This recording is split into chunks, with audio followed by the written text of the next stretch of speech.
Staying in Georgia, former football legend and Republican Senate candidate from Georgia, Herschel Walker, has raised eyebrows several times for his exaggerated and sometimes shocking comments. What about his rambling comments? I mean, at times. Well, anyway, let's actually play him. Here's some of his recent takes on important issues, from gun control to climate change. We don't control the air. Our good air decided to float over to China, bad air. So when China gets our good air, their bad air gotta move. So it moves over to our good air space. And now we gotta clean that back up. Cain killed Abel, and that's the problem that we have. And I said, what we need to do is look into how we can stop those things. He talked about doing a disinformation. What about getting a department that can look at young men that's looking at women, that's looking at just social media? What about doing that, looking into things like that, and we can stop that way? But yet they want to just continue to talk about taking away your constitutional rights. And I think about this, because at one time, science said man came from apes. Did it not? That's when you go to the science. Every time I read or hear that, I think to myself, you just didn't read the same Bible I did. Well, this was interesting, though. If that is true, why are there still apes? All right, when I hear this makes me think of, listening to Donald Trump saying man, person, woman, camera, tape, or whatever he said. He sounds like Daniel Webster there, but I listened to Herschel Walker, and I swear I feel like I need my Ovaltine decoder ring, because I have no idea what he's saying. And I mean, there have been conservatives who write for the National Review who have said the mere fact that this guy has been selected by any major party speaks ill of this country. Let's bring in right now the Dean of Columbia Journalism School and staff writer for The New Yorker, Jelani Cobb. His new piece for the magazine is titled "Herschel Walker's Deficits Are Not the Only Cause for Concern." Thank you so much for being with us.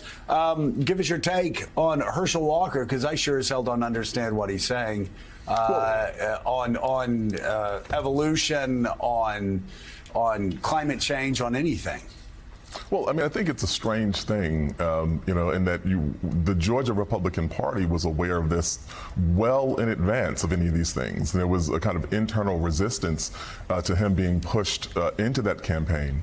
But he had the support of Donald Trump, and that put enough wind in his sails to push him through the primaries and make him the nominee.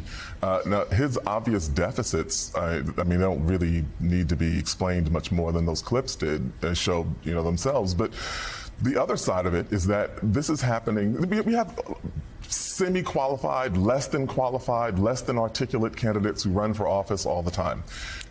Herschel Walker happens to be doing this in a state that is at the center of a criminal probe about an effort to overturn an election, and he would be in office ahead of the next presidential election. And that has really grave implications and complications I think we should be thinking about. There's a kind of comical element of some of his inarticulation, but there's some really serious concerns beneath that.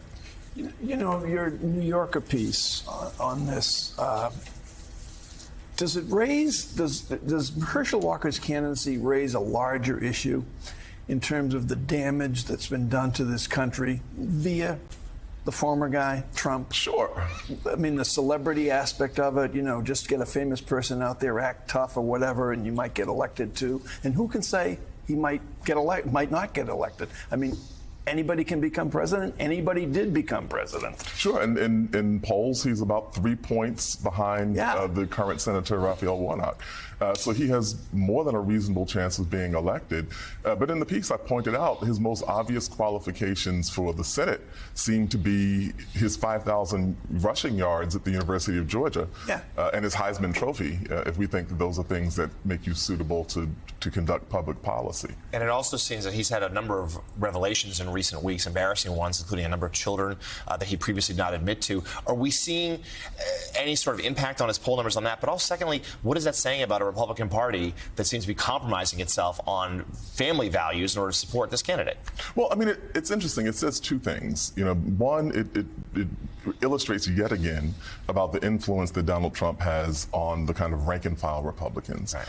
But at the same time, many Republicans in the Georgia party understood this a long time ago. And even some of the stuff about the domestic violence allegations, you know, the kind of devastating ad that was launched by one of his primary opponents, and that didn't stop him. And it really, in a kind of microcosmic way, reminds you of that trail of that series of controversies and all the kind of outrages that we saw in 2016 that didn't stop Donald Trump from reaching the White House.